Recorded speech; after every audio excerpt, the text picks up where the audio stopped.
covered for the next hour on everything going on in the NFL. We'll be up to date on any new transactions. We'll let you know as soon as we find out. And the first thing I want to say is the biggest move so far of the offseason was not made today. It was made yesterday when the Vikings traded Percy Harvin to the Seattle Seahawks for a first-round pick, a seventh-round pick in this year's draft, and a third-round pick in next year's draft. So let's talk about what this means for both teams. Let's start with Seattle because we know the immediate impact. We see what Percy Harvin brings. We don't know who the Vikings are going to use those draft picks on. So let's start with Seattle. Puma, you have a guy like Percy Harvin, and this is what I picture. Russell Wilson is in a pistol formation right now. Marshawn Lynch is behind him. And the Seahawks are 3 wide receivers with Zach Miller, tight end on the line of scrimmage. You've got Golden Tate on one side, Sidney Rice on the other out wide. Percy Harvin's in the slot on either side. Suddenly, Harvin comes in the backfield, and the defense has to go from playing him as a wide receiver to playing him as a running back. And if they lose sight of him in the backfield and he goes out for a pass or is handed the ball off, he's lethal in the open field. So to me, this move makes Seattle the favorite, not just in the NFC, but to me, I'm saying this right now, Puma, and this is very bold. They have a chance to run the table. That's how good I think this team is. We all know you love Percy Harvin. I do. From his days with the Vikings. And, I think this actually is probably the best move they could have made. Because you look at the players out there in free agency that they could have gotten, their defense is pretty strong. Mm-hmm. They really don't making any big signings, any big-name defensive player, really, it's a lateral movement. Mm-hmm. The wide receivers, what are you going to get? Mike Wallace? You're probably not going to go there. Greg Jennings would be a help. But this guy adds a versatility that this offense can really use, and it's something that can play into Russell Wilson's strengths with because he's so mobile that they could run some read option. Yep. They could bring him into the backfield. They could throw him the ball.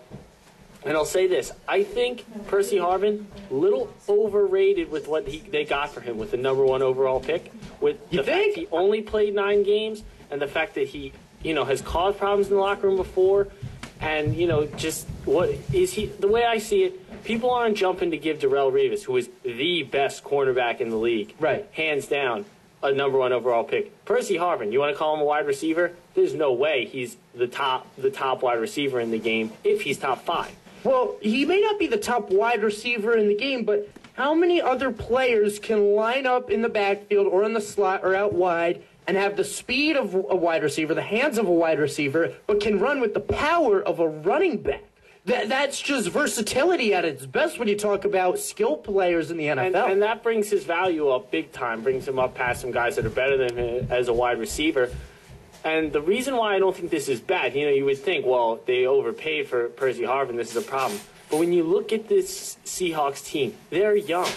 Yeah, they gave up a #1 overall pick. But the last thing they need is more young players. That's all they have.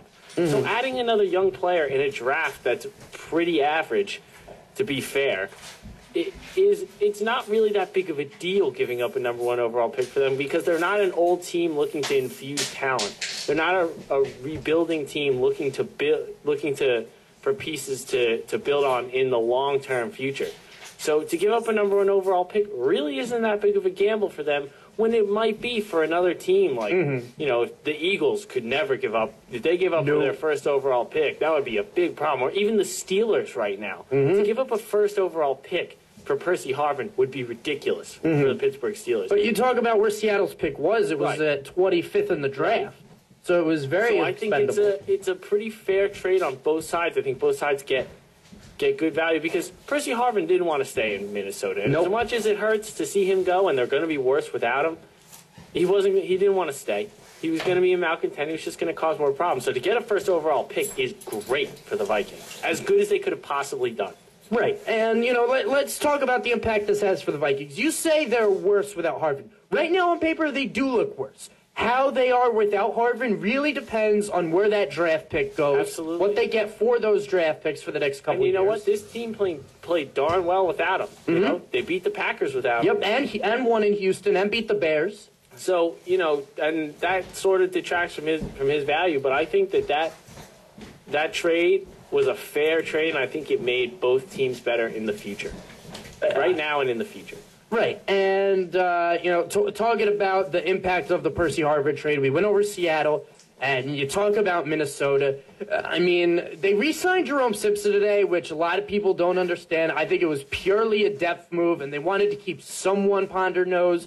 So you have him and Jarius Wright, and now you have to wonder, are they going to draft a wide receiver? I think they're going to have to, and they could very well make a run. If they don't make a run at Greg Jennings, Donnie Avery, and Brandon Gibson are both very viable options. So I think for the Vikings right now, they are weaker than they were a day ago. But there is a lot to be said for having 2 draft picks in the first round. Let's not forget, this is a team that in the last 5 years has drafted guys like Adrian Peterson, like Percy Harvin, like Chad Greenway, Matt Khalil, Harrison Smith. This is a team that has drafted well. So if they could use that to their advantage, then this trade really could work out for them. And if you're a Viking fan, you really hope it does. And if you're a Seahawks fan, their rivalry with San Francisco is the best budding rivalry in the NFL. And as a counter to what they did, right away, San Francisco's brass made the trade for Anquan Boldin for a steal, a 6th-round pick. Now, Puma, a lot of people have asked me, why only a 6th-round pick? Isn't that very low? And here's my answer to them. Baltimore's desire to free up all that cap space was greater than the league's desire as a whole for a 32-year-old wide receiver on the downswing of his career. So doing this frees up cap space for Baltimore. Who knows if Anquan Boldin will actually play. He has pondered with retirement. But let's assume, for argument's sake, that Anquan Boldin does play for this team. They really got a steal for a 6th-round pick. That is absolutely a steal for the San Francisco team. And if he does play, I think he only helps this team, and he adds a physical element in the receiving core for San Francisco. Yeah, this team needs help on the outside and on both sides of the ball. Mm-hmm. The defensive secondary and the wide receiver. And they may lose Deshaun Golson. Yeah, and he brings a toughness. We know Crabtree's got the speed and the hands, and he's a very skilled wide receiver. Vernon Davis has been up and down, but we know he's extremely talented. He's that big target. Manningham, nobody knows how his health is going to be. Right. Ted Ginn does not look like he'll be back. Yep, and so you throw Bolden in there, and I don't see why this couldn't be a top flight passing threat throughout the league. I think this. These two offenses, the Seahawks and the Niners, clashing throughout this NFL season is going to be outstanding to watch. Must-watch television for 2 teams that were in a division that was terrible a few years ago. And now it just gives a team that just got a great Super Bowl experience, it gives them more experience, more veteran leadership. Yep.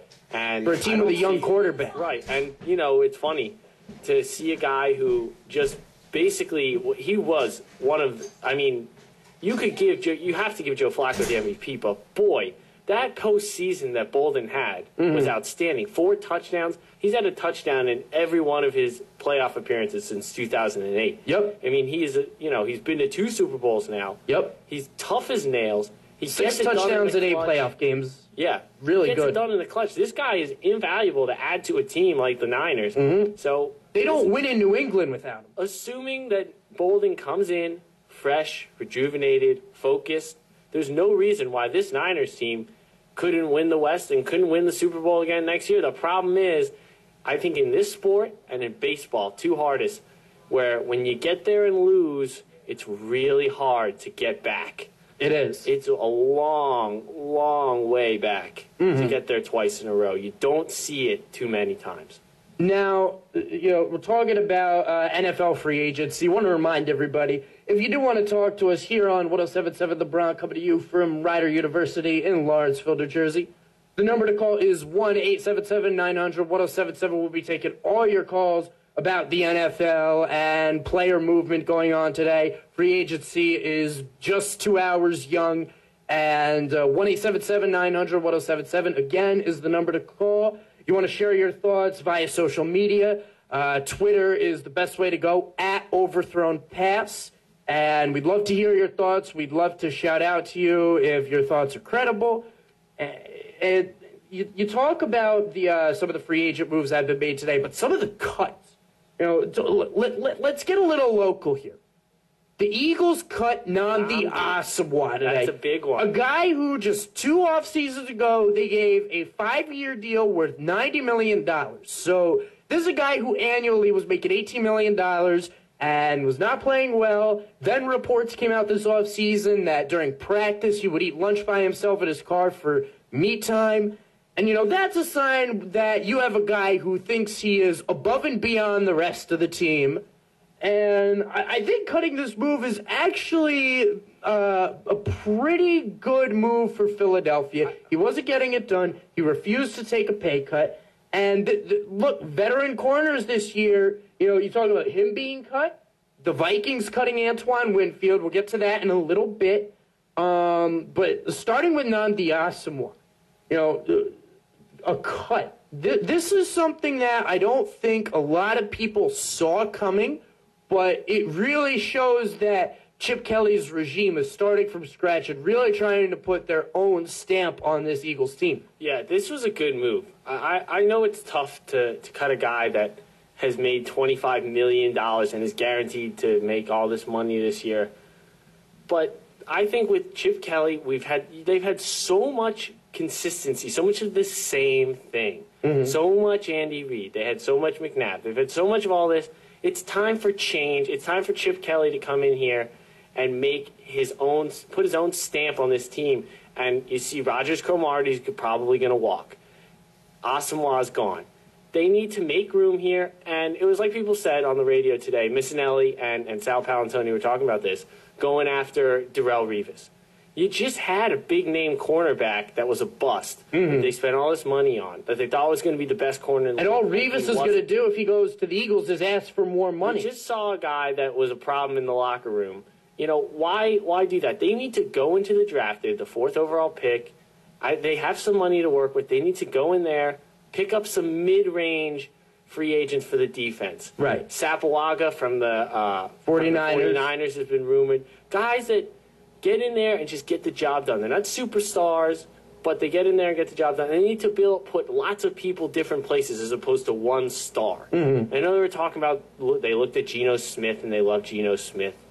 And I don't know what they saw when they went down and looked at him, but I think they need to just keep looking defense because their offense right now, I don't see why it couldn't get them to the playoffs and couldn't win them games. I agree. They have the talent. They've proved it before. And I know, people don't love Vic. But you revamp the offensive line, guys get healthy on that. You've got Jackson, Macklin, McCoy, Bryce Brown, an up-and-coming star, and Brent Selleck. Those guys are players. So I think they go in there at 2 defensive free agents and draft a big-name guy with the 4th overall pick, and now you're starting to build a defense. Mm-hmm. Now you're starting to build something that Chip Kelly can put his stamp on and make work. The thing is that, people are going to link Nnamdi Asomugha and Antoine Winfield to getting cut in the same offseason. Here's the fundamental difference. When you talk about Antoine Winfield getting cut, this is a guy who was 35 and gave a lot of good years to the Vikings, but wanted to take a pay cut at $7.5 million a year. It was costing a lot of money. The Vikings have 2 young, good corners behind him, Josh Robinson and Chris Cook. And for the Eagles, with DRC gone, and most likely going to another team, the Eagles really need to revamp that corner position. A guy I think they could draft is D. Milner out of the University of Alabama, said to be the best corner in the draft.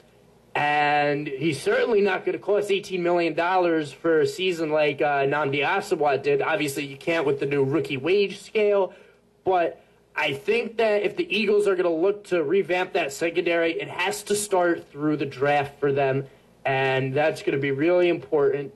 So we're talking about NFL player movements here on 107.7 The Bronx. And obviously, the big move made right at 4 o'clock was the Miami Dolphins locking up Mike Wallace, $65 million for the next 5 years. That's a lot of money for a guy whose numbers have gone down each of the last couple of years, who has been a headache in the locker room, and, really didn't get it done last year, despite the fact he was playing with an elite quarterback in Ben Roethlisberger. But maybe the Miami sun will clear his head. Maybe that warm weather will help him. Maybe a new quarterback and the voice of a new brass will be a fresh start for him. But you talk about Mike Wallace, a guy who is, as fast as anybody. You and I both know that. And if he can turn his game back up in Miami, this is a team that is an immediate threat in the AFC if Ryan Tannehill can continue to progress. Yeah, and I see where they're coming from. I see what the Dolphins are trying to do here. They're saying, look, we know the Jets and the Bills stink. The Patriots are in a bit of a transition mode. We don't know what they're doing with Welker. They look a little vulnerable. I think we've addressed that on this show, that they look vulnerable. And Miami is saying, we've got the money. Let's go do it now. Mm-hmm. Let's get the big-name guy in here, and let's see what we can do. But just adding the one big-name player, I don't think saves them. I still take the Patriots on these guys. I still take the Patriots, too, but I think that Mike Wallace, closes the gap a little bit. Certainly. And, this team was always competitive. Mm-hmm. They lost a bunch of overtime games they got blown out. Yeah, mm-hmm. They went to overtime 2 weeks in a row, and then they followed that up with a 3-point win and a 4-point win against Cincinnati and St. Louis, mm-hmm. and then they crushed the Jets. And this is a team that beat Seattle last year. I mean, they play teams tough. Mm-hmm. They are not a rollover and die team. Mm-hmm. And they're re-signing Hartline, who is a favorite target, developed some rapport with Tannehill. Mm-hmm. They're going to lose Reggie Bush, which to me is not a huge deal. No. I think the guy that they really needed to re-sign, who I'm not sure they're going to do, is Jake Long. Who's had health issues the last few years, but protect that young quarterback. Exactly. Left tackle's so hard to find. Because if he's on the ground and he's getting hit, doesn't matter how good Mike Wallace is, he's not going to get the ball. So I think they should have re-signed. They should have focused on Long first and then Wallace. And if you can't get Wallace, fine. There's other wide receivers out there that if Tannehill develops with Hartline, they could have brought in another guy. There's plenty of guys out there that they could have gotten. The list is full. You want Greg Jennings? If he's a little cheaper, go get Greg Jennings. I don't know. But I think Mike Wallace is a little overrated. I think he's just a product right now. His hype is just a product of him being the biggest name in free agency. And, you look at the Dolphins making moves all together. They got him. They signed Donnell Ellerbe and Chris Clemens. I mean, this is a team that is really ready to try and make moves now. And that was smart. Those two moves, I think, were really smart. Getting Ellerbe and Clemens, shoring up that defense, because that defense didn't really have that many playmakers, big-name guys on it either. So to add two guys like that is clutch for them. The offense, I just am not quite yet sold. I think Tannehill's got some talent, and if he's protected, I think he's going to be very good. But they also have to look at a running game now because Reggie Bush is gone. And unless you think Daniel Thomas is the answer, then you got to find something else. So they still have. It could be Daniel Thomas and Lamar Miller. They might ride it out with them. Yeah, I mean they could, but I think they have to look through the draft to bring in another guy in there. Eddie Lacy is a guy that I think they're going to end up looking at out of Alabama. Yeah, I'm not a bad look. So it'll be interesting to watch the Dolphins going forward here. I'm not sold. And Mike Francesa said today, no way Bill Parcells ever spends $65 million on a wide receiver. And so that's how much they've changed. But they're trying to put together the big glitz and glam type team, similar to their counterparts, the Heat. It worked for the Heat, didn't work so well for the Marlins. No, it did not. But we'll see how it goes for the Dolphins. And you look at Miami sports and with what the Heat are doing, what the University of Miami is doing in basketball, this football team, the Miami Dolphins, they need to catch up very, very fast, as do the Marlins. But that's another discussion for another day. Now, looking across the board, we're going to get to Greg Jennings and Wes Welker when we come back from the break. But a guy I want to address, Puma, is James Harrison, cut by the Steelers yesterday. And this is another guy who refused to take a pay cut. And I think when you look at the way NFL teams are structuring their teams now, I feel like more than ever, guys are being asked to take pay cuts because the salary cap is lower. The salary cap is $10 million less than it was 4 years ago. So teams do not have as much money to spend. But Getting rid of James Harrison, I think, is a good move for Pittsburgh, a guy whose production has gone down, a guy who was always a loudmouth for the media. And, I think Pittsburgh needs to find a new set of leaders, and getting rid of him, I think, is really the start of the page turning in Pittsburgh. Troy Polamalu, his days are numbered if he can't stay healthy, which has been a problem for him. So I think if you're Pittsburgh, I think that this is a good thing, even though some fans are going to be very unhappy about it. Yeah, this is one thing that I was really watching throughout this offseason. I think the AFC North is going to look a lot. It's going to start to change a little bit here. Mm-hmm. The Ravens lost a lot of guys. I know they just won. And the Steelers, I mean, the list of guys that are leaving this year. We know about Wallace. Mendenhall's a free agent. Yep. Rainey has already been cut. Mm-hmm. And then we got, Harrison, Polamalu. I mean, guys are dropping like flies on that team. Mm-hmm. And we've seen this team lose guys before, cut guys before, and not be faced. They let Plax walk. They've let Randall L. And walk. Plax is now coming back Willie to them. Parker has walked. They lost Jerome Bettis to retirement. I mean, the guys that have walked out of the door and then be unfazed and go on 2 title runs is unbelievable. Mm-hmm. And they've been one of the best in the league. And that's similar to the Patriots and the Giants. The Steelers have a different feel to them now than they did a few years ago. And that's what I think this is different. They're losing too much. Like, watching them last season, we talk about in sports all the time the eye test. Last season, Puma, I think you could agree with me on this. They didn't pass anybody's eye test. No, it just looked. The names were there. All the names are still on the back of those jerseys, but they just didn't show. They didn't look like the name on the front of the jersey. No, they just didn't. They didn't get me excited. When when I watch a good defense play, when I watched the Seahawks play last year, I got excited. A defense in the NFL has to get you pumped up. The way that their demeanor on the field, the way they swarm to the ball, the way they wrap people up and bring them down, lock people down. Not letting receivers run right past you. Those are the type of things that you never see happen against the Steelers, but they were happening last year just a little too frequently. I mean, I understand that sometimes players get older, beginning of the year, maybe the middle of the year, you get a little bit of a lull, and I allow for that. But I didn't see it consistently enough at all with the Pittsburgh Steelers. I didn't either. And I think that we're going to see some change. I think you're going to start to see the Bengals jump up if they can re-sign some of their guys. And, God forbid, the Browns, they've already started to make some moves, signing Paul Kruger. We'll get to that after the break. Mm-hmm. If they can make some moves with Trent Richardson and Brandon Weeden, you could start to see them. I don't think they're going to be a rollover and die team next year either. So this is a team that's had a top 12 defense the last few years. The North is going to be very different. Yes. Very different. In the next 3 years, it's not going to be the same. No. No way. It's not. The only constants that we know are going to be the quarterbacks with Flacco and Dalton and Roethlisberger.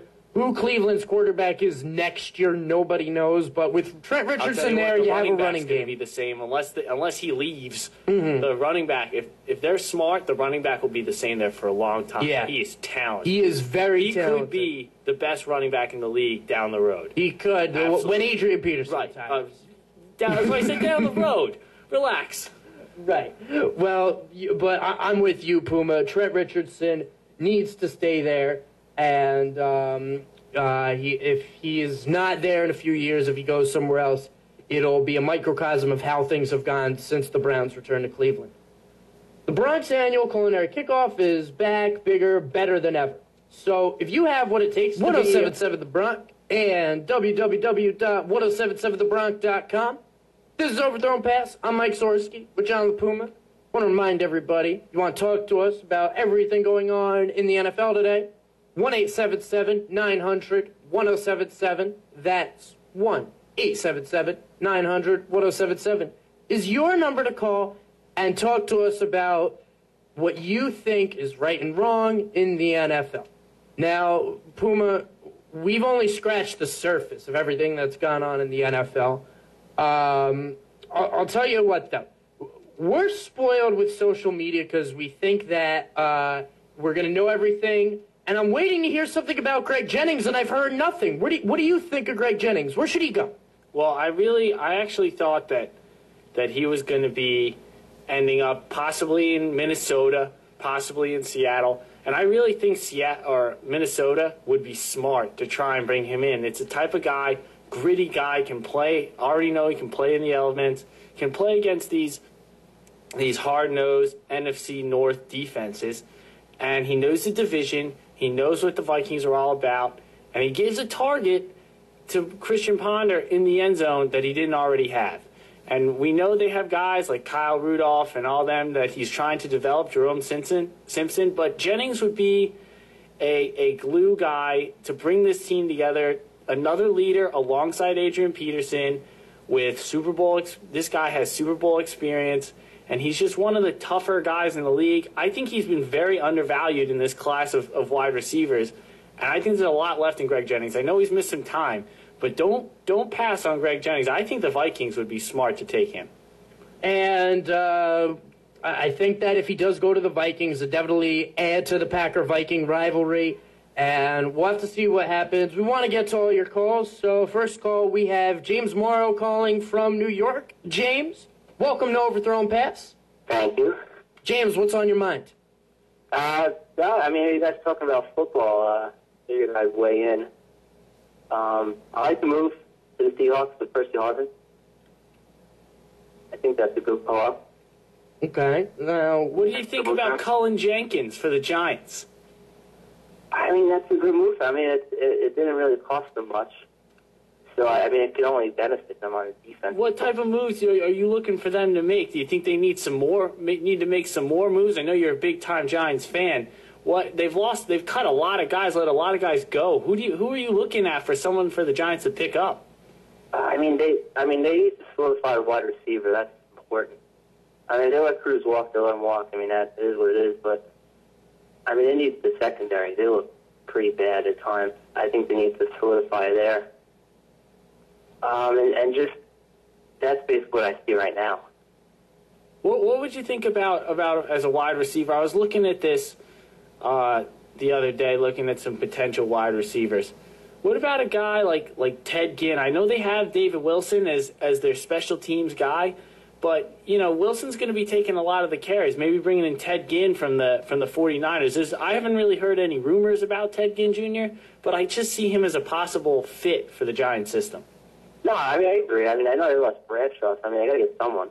Yeah, and they have a solid backfield there if they're going to keep Brown. They keep Brown and Wilson. I think their backs are going to be okay because they have some talented guys there. But I agree with you that I think the secondary and the wide receivers are the areas that they need to look at.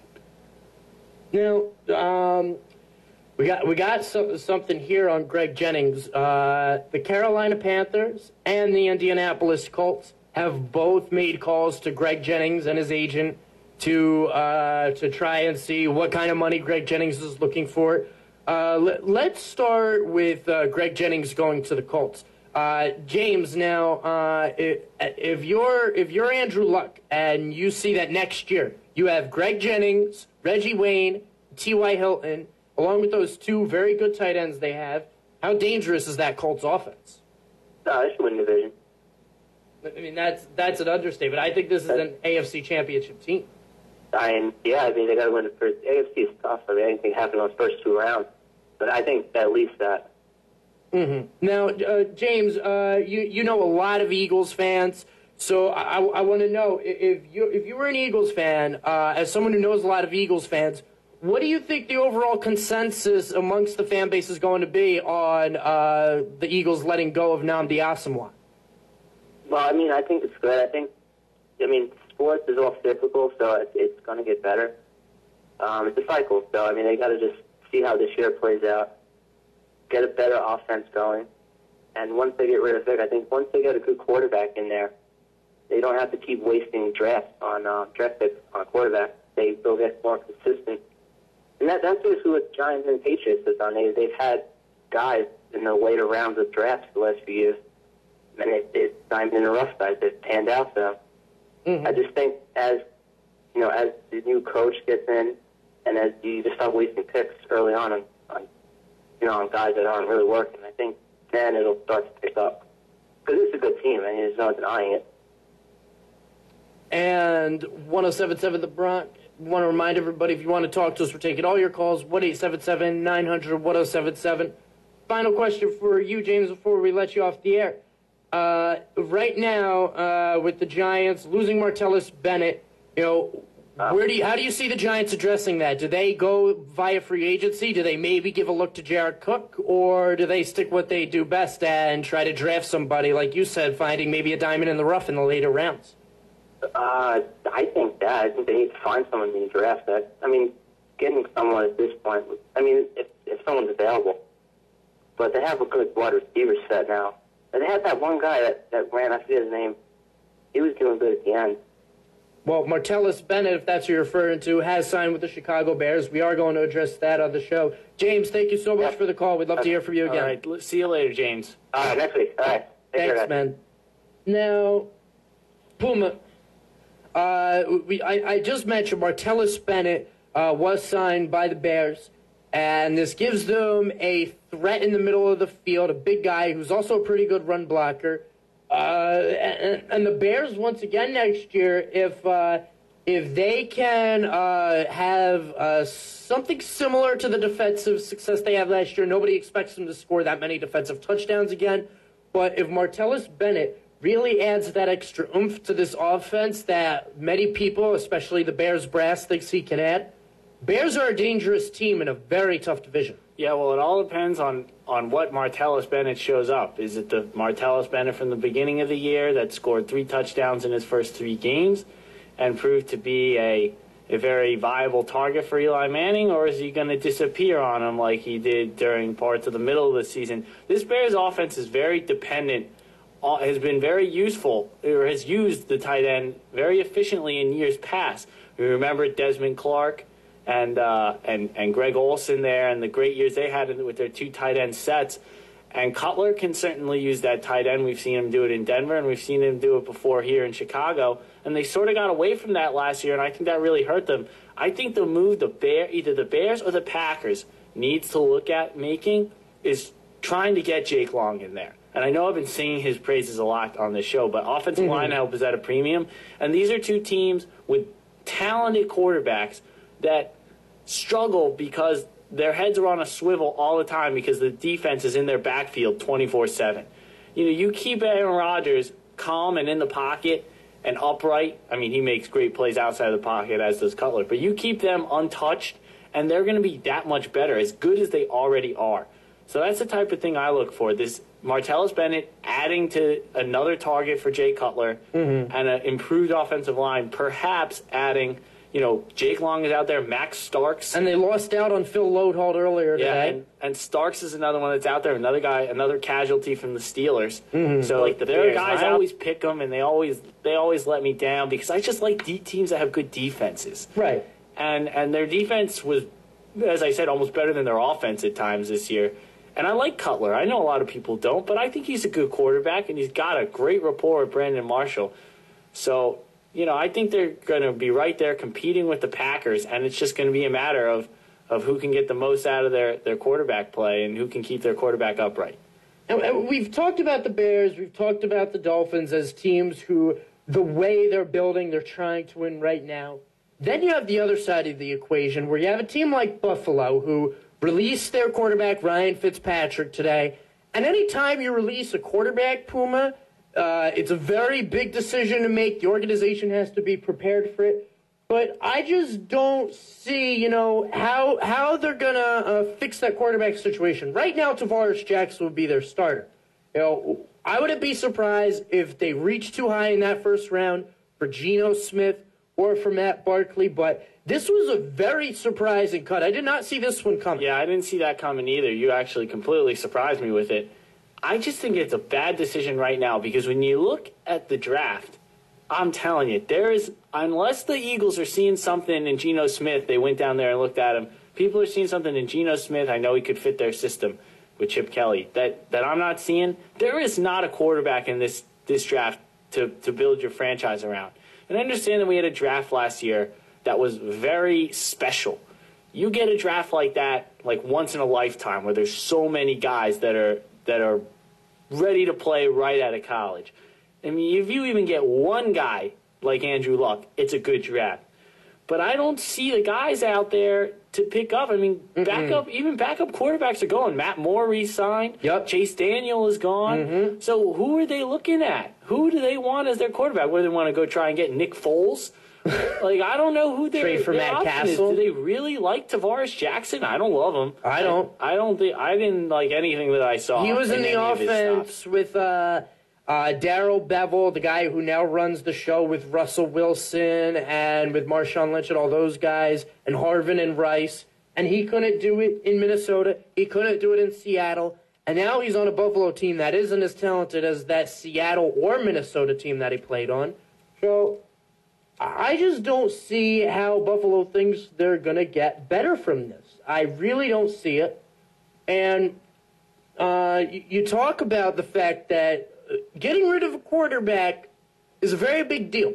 And let's be very clear about this. Changing of the guard at quarterback doesn't guarantee better results. It doesn't guarantee, worse results either. All it guarantees is change. It's the only thing guaranteed by change. So that's one of those moves that, you wonder what they must be thinking, what they see in the draft. But I think that we're going to know more about why Buffalo made this move after the draft, especially if they get a quarterback. Now, Puma, I know you wanted to talk about Paul Kruger, because I'm with you on this. He signed a 5-year, $40 million deal with Cleveland. That's about $8 million a year. But this is a guy who is not a three-down linebacker. He's better suited to pass situations. And, he looks really good because teams were always double-teaming Haloti Ngata and Terrell Suggs in Baltimore. Who are teams going to be double-teaming in Cleveland? Who are they going to double-team on that defense? I don't think that's a great move. Yeah, I think this guy has bust written all over him. And it wasn't before I thought this before he went to the Browns. He could have done well in a system if they brought him to a team with a lot of other good guys. I don't know. Say, San Francisco already has linebackers. Maybe the Seahawks, somewhere where they already have a defense set. He could be great, where like you said, where there's other people taking double teams, and he comes in and plays off of that. But this guy, 6'4", 270, not the biggest and strongest guy in the world. And, he had a great playoff run. He got hot really quick. Nobody knew who he was until the end of last year. And guys that do that in contract years, I've seen it happen so many times in so many sports. He had 9 sacks this year. Mm-hmm. I've seen it happen across the sporting world where this guy, who is always a good effort guy, gets really good, really quick, in a contract year, gets a big deal, goes to a crappy team, and then just stinks. I mean, we saw it. The one example that sticks out in my head like a sore thumb, Jerome James from the Knicks back in the day. He was with Seattle, and he had an outstanding playoff series. In a series they lost against Dirk Nowitzki in the Mavs, where he put up all these points, and he's this big 7-1 center coming off his rookie contract. And the Knicks said, oh, this is great. Let's sign him. 5 years, like $35 million. 3 years, $35 million, something like that. The guy barely played. He was out of shape on the first day of camp every year. He got fat and happy, and he didn't live up to his contract, and he didn't live up to the hype. And I can absolutely see that happening with Kruger. And it's not, a knock on him. I mean, who knows? Hopefully he does play well. I don't want to wish bad things on the guy, but I wouldn't throw a ton of money at him unless $8 million I already had a year is a defense in lot. place. $8 million a year is a lot to play for a guy who looks to be more like a product of his system rather than a guy who's an elite player and a proven elite player for a long time. And then you look at a guy like Cullen Jenkins coming in, who's only getting $8 million throughout the life of his contract. That's a value. He's a guy that's been in the league for a while. People know who Cullen Jenkins is. No one knew Paul Kruger until the last 2 months of the season, including the playoffs. The last month of the regular season and the playoffs. Now, here's some breaking news. This is within the last 15 minutes. Jared Cook, who we addressed earlier on the show, I believe, Puma, tight end from Tennessee, he has now signed with the St. Louis Rams, which I think is a good move for them. I think it's clear they need to build around Sam Bradford, especially with the proposition that Danny Amendola may not come back.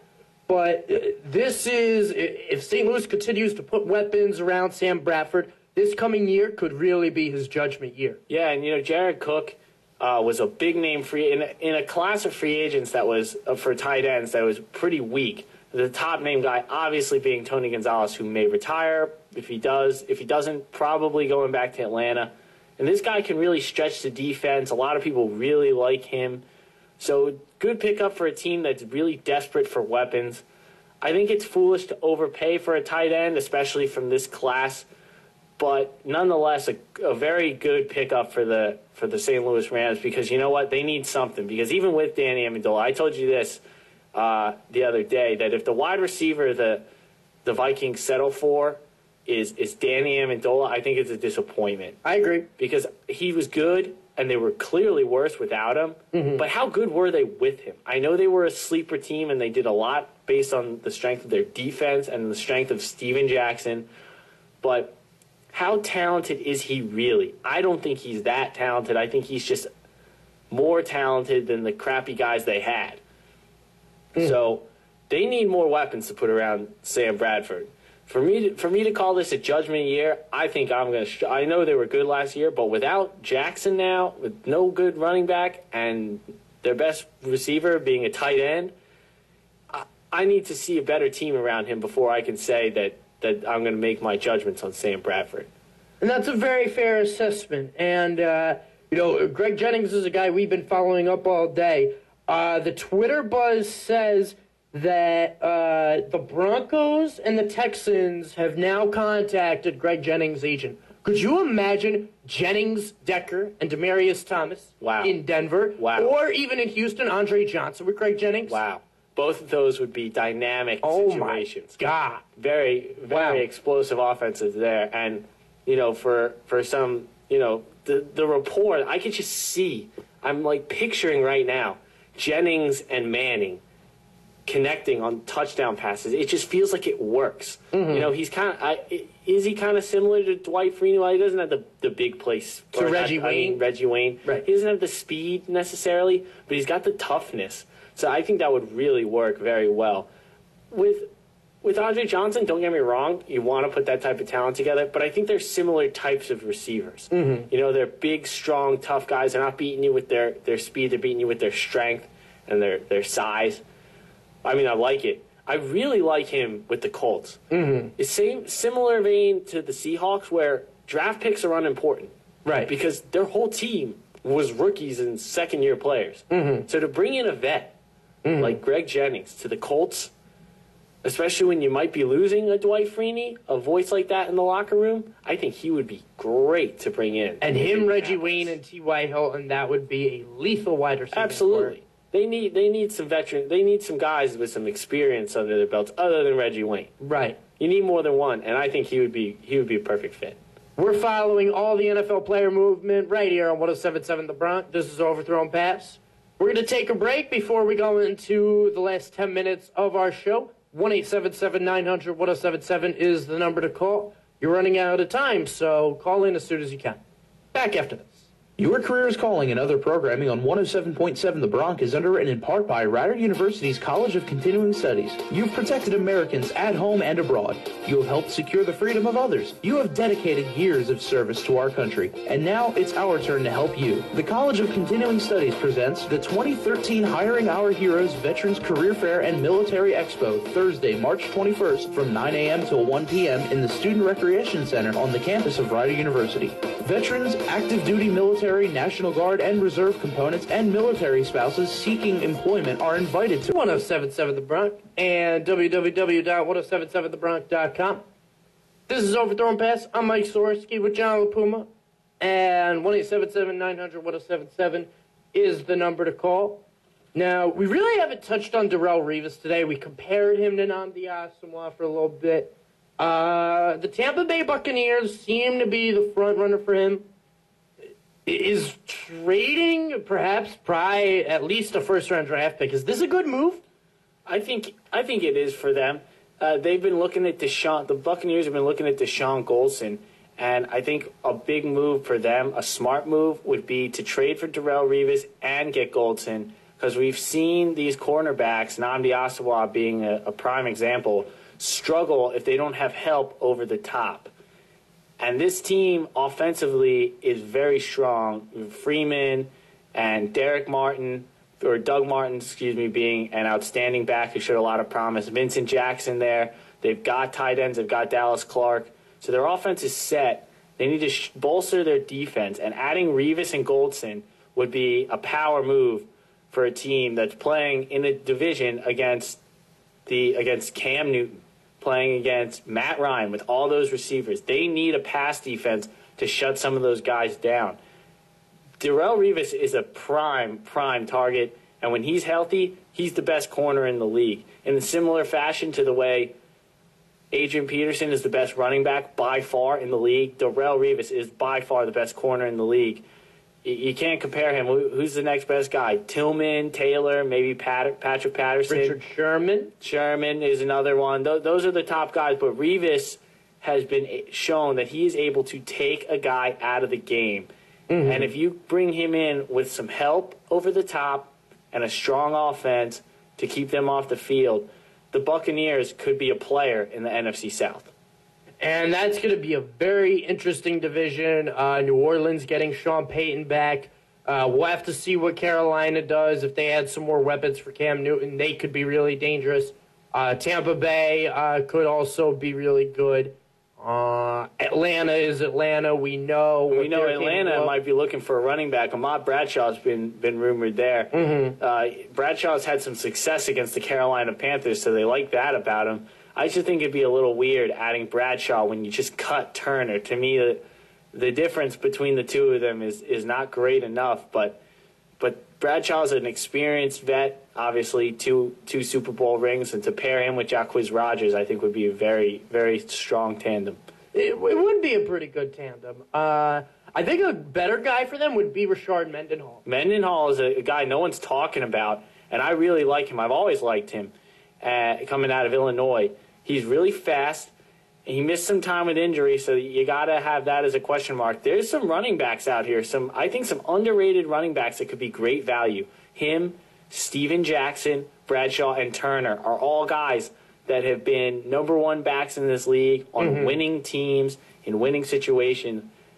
And, well, except maybe Steven Jackson. He's had some struggles. He has, but he's the best top back. He's the best. Yeah, he's the most talented of the bunch. Mm-hmm. So I think you gotta look at these teams. I think a team like Green Bay could really benefit from taking one of these guys and having a running back there with Rodgers, because he hasn't had that. He started to get some production out of his core of running backs. We know they're losing Ryan Grant likely, or he's a free agent now. So to add a big name back like Steven Jackson might really help them. I know it changes things, but change might not be such a bad thing for the Packers. And when you look at this, the way this NFC North could go, the Lions have been very strongly linked to Reggie Bush, as his skill set is very similar to that of Javid Best. So we saw how dangerous Detroit was when Javid Best was healthy.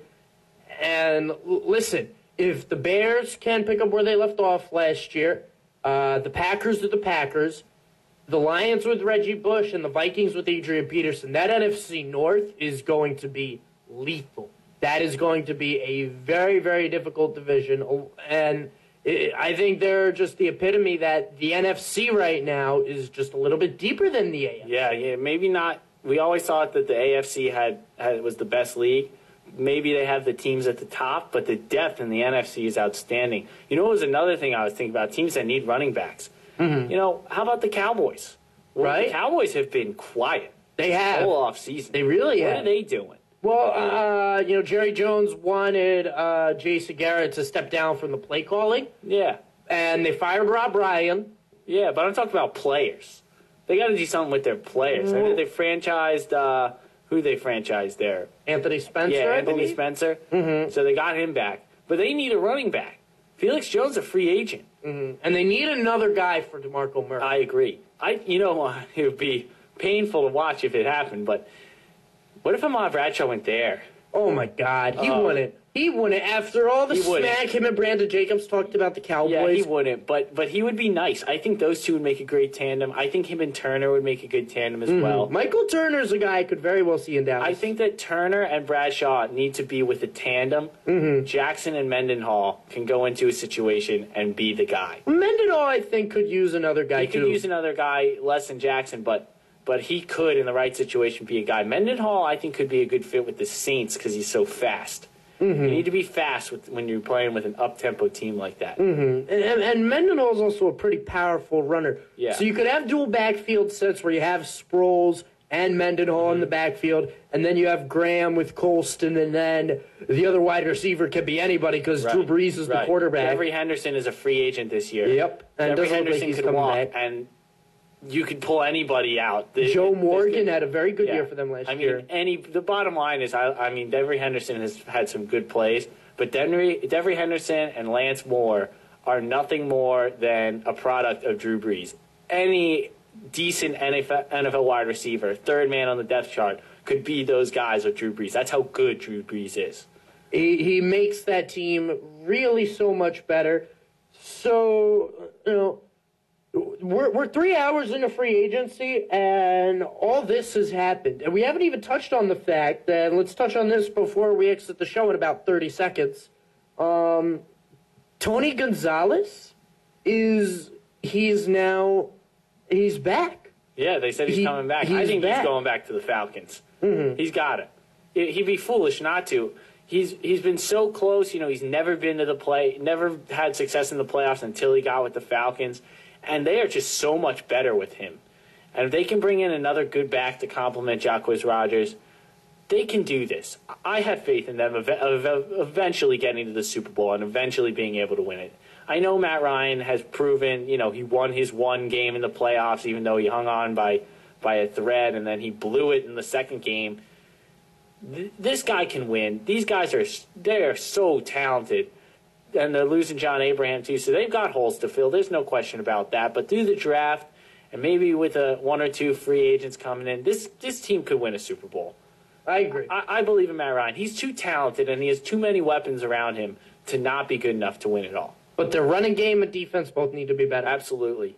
So we'll see what Atlanta does going forward. Next week, we'll pick up with everything else that happens in the NFL because a lot more is going to happen in the next week. A lot more is going to happen tonight and tomorrow morning. We didn't even touch on Wes Welker. If we could have a show tomorrow morning, we would have a whole nother slew of things to talk about that we didn't talk about today.